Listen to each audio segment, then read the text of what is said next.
Juan Kapitulo 6, versikulo 35. Si Jesus miingon kanila, "Ako mao ang pan nga naghatag sa kinabuhi. Ang muari kanako dili nagayod gutomon, ug ang mutuo kanako dili nagayod uhawon." Ang mga puno Pan sa kinabuhi. maglikon unta sa mong pagtuo o gagaka kami sa pagtuman sa imong mahal nga kasuguan. Ginumanaa ninyo. Santos ng Ebanghelyo sumala ni San Marcos. May pipila ka mga tao nga nagdala og mga bata ngadto kang Hesus aron sila hikapon niya. Apan gikasab-an sila sa mga tinun-an. Pagkaalinggat ni Jesus ni ini, nasuko siya.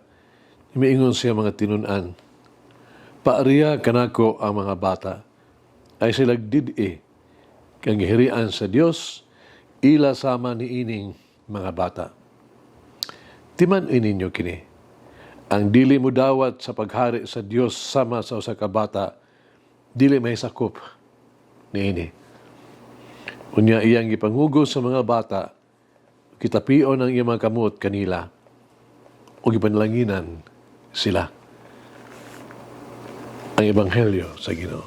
Pasalamati ang Ginoo kay siya maayo, ang iyang gugma mulungtad hangtod sa kahangturan. Pasalamati ang Dios sa tanang mga Dios, ang iyang gugma malungtaron. Pasalamati ang Ginoo sa mga Ginoo, ang iyang gugma balungtaron.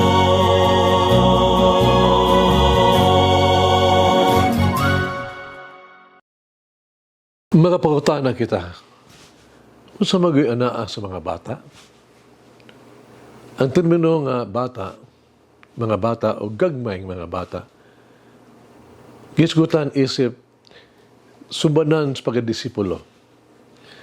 Sa mga pamagiha, ang bata giisip nga walay mahimo, helpless, walay gahom, powerless, huyang, weak.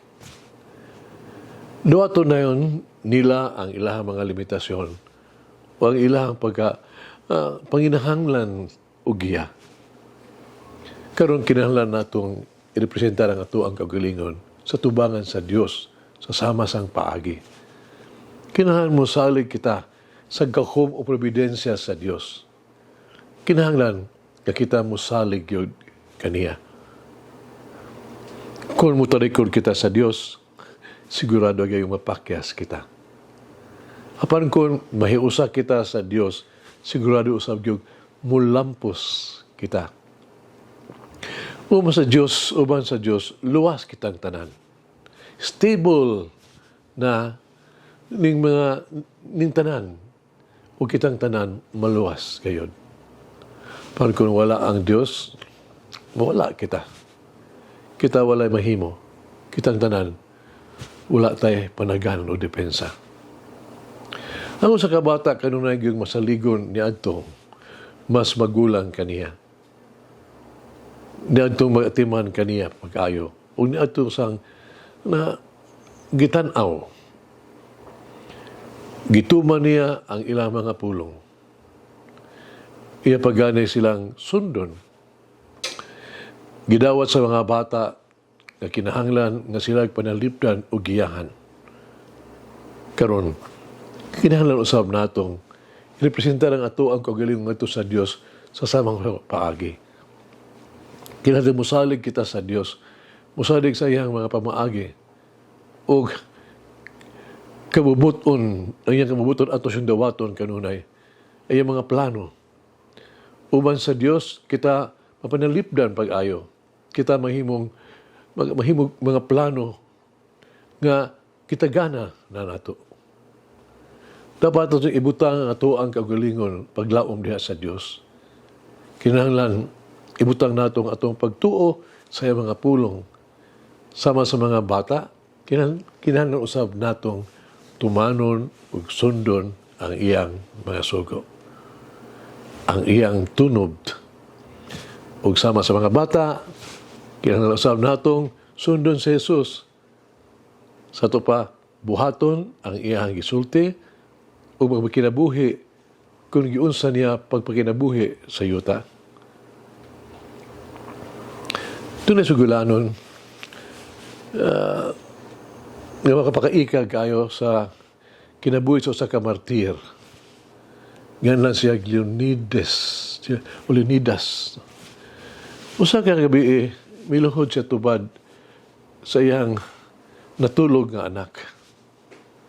Mahigugmaon, umatinahuron niyang kihagkan ang dughan sa natulog niyang anak. Sa diyang nakita sa iyang mga kauban, ang gibuhat ni Leonidas, gibutan na nila siya, kanong dili man sa aping o sa agtang. Si Leonidas mitubag, kinahanglan mahibalaan nimo nga ang kasing-kasing sa usa ka bata, usa ka mahigugmaon og santuaryo sa balaang espiritu. Mga hagit sa kinabuhi. Kanunay ba natong dadon ang ato ang mga anak o ato ang mga minahal sa kinabuhi ngadto sa Dios ug sa simbahan? Bagahin ba kita og panahon o paningkamot sa pagpaila sa ato ang mga minahal sa kinabuhi sa ato ang katolikong pagtuo? Mag-ampo kita. Amang wala katapusan ng mahigugmaong Diyos. Maluluyon nga amahan. Nagatuman sa imong sugo. Tuguti ang among mga bata nga muanhi. Gibayaw ko kanimo ang tanang mga anak. Palagini sila palihog. Bantayi sila o panalipdi sila. Panalipdi sila sa peligro o kadaot. Luwasa sila sa sakit o kasakit. Himua, nga sila mutubo ng mahimsog o malipayon, dungagi ang ilahang grasya o kaalam. Palangini ang ilahang mga ginikanan. Tabangi ang ilahang mga ginikanan sa paghatag kanila o pagkinamaayo nga kinabuhi. Tultuli sila sa paggiya sa ilahang mga anak sa makanunayon nga gugma o pag-amuma. Sa pag-andam kanila sa pagpuyo sa pagtuo nga katoliko, paghatag kanila og mas maayo og luwas nga kaugmaon ug sa paggiya kanila ngadto kinabuhi nga balaan. Palangini kadtong mga tao silang palibot.